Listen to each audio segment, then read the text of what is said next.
Sue asked me to share some of my insights on using Zoom and the technology behind it. So these are just a few pointers. There's lots more to explore, but here are a few.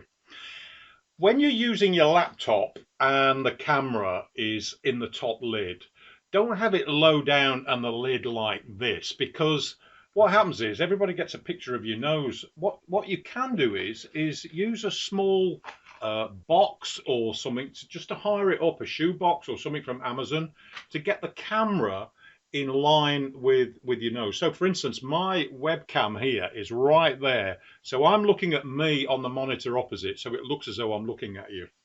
Something else you need to consider is you're looking at a product, Zoom, which is competing for resources. So if these elastic bands represent resources of the RAM and the processor and all those other things, so the more you know about closing down the resources on your laptop or PC or iPad or smartphone, which you don't need, the better.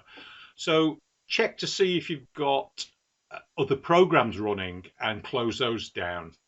Also, use the Zoom client if you're on a laptop or PC tower.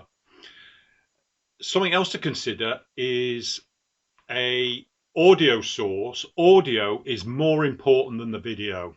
If the screen was blank and all you could hear was the audio, the better the audio, the better. Now, personally, I've been using a Jabra 510, which is Bluetooth enabled, so you could use that on your iPad and smartphone, or you could plug that into your laptop or use the Bluetooth as well. It's got a very good microphone and got a very good loudspeaker. What I'm recording on at the moment is this product, which is a Duet Executive, and I've had that for about 10 years. It's got some very sophisticated electronics in it for listening and doing echo cancellation. Something else you might consider, if you've got a GoPro, you can use a GoPro with a mini HDMI connector coming out and use that as a webcam. The other thing to think about is the lighting.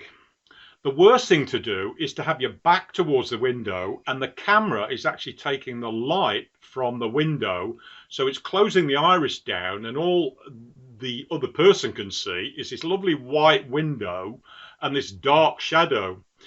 Turn yourself around so your face is actually facing the light. Now, that might be a little bit uncomfortable for you, but for everybody looking at you, it's much better.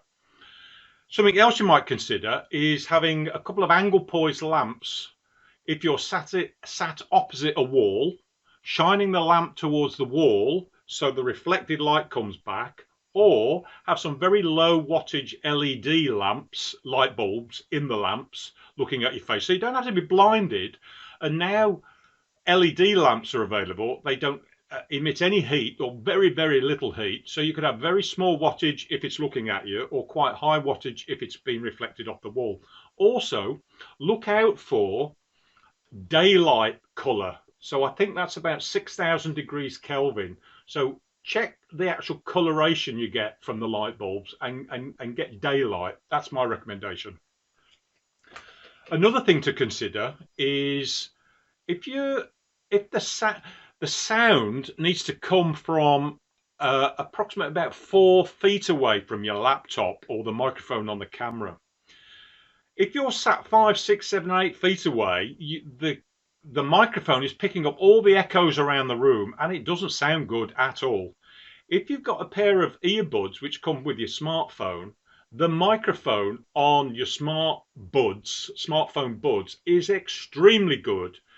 It doesn't sound good if you just think about the telephonic bandwidth which gets reduced. So it's the telephone system that makes it sound bad. If you actually listen to some good music, you'll know the earbuds and the microphone are good. So use that. You might need to get a little bit of an extension on that, but remember, you need to get a 4-ring extension, not a 3-ring extension. And just an extra meter would be great to keep you away from your laptop. Also, check the statistics on your Zoom. This This laptop has got 4 GB of RAM, and you can see it's really pushing it. Whereas I've got another laptop which has got 8 GB, and it's handling it really, really well. The faster the processor, the better the processor, the better the zoom quality is. Another thing to consider is look at the shortcuts Zoom gives you. You can use Alt A for muting your audio, Alt V for muting your video, Alt N for changing the camera if you need to change the camera. So for instance, what I'm using here is, I'm just checking, it's a Logitech QuickCam Pro 9000. That's what this camera is. I have other cameras, and I can click down and select other cameras from within Zoom.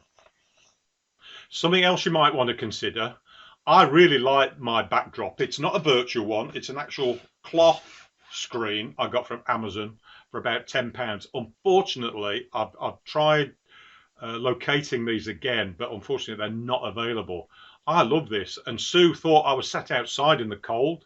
It's not a virtual one. The trouble with the virtual one or green screen is you've got to have some very good lighting on green screen, and the virtual ones, people disappear into the picture, which can be quite disturbing for some.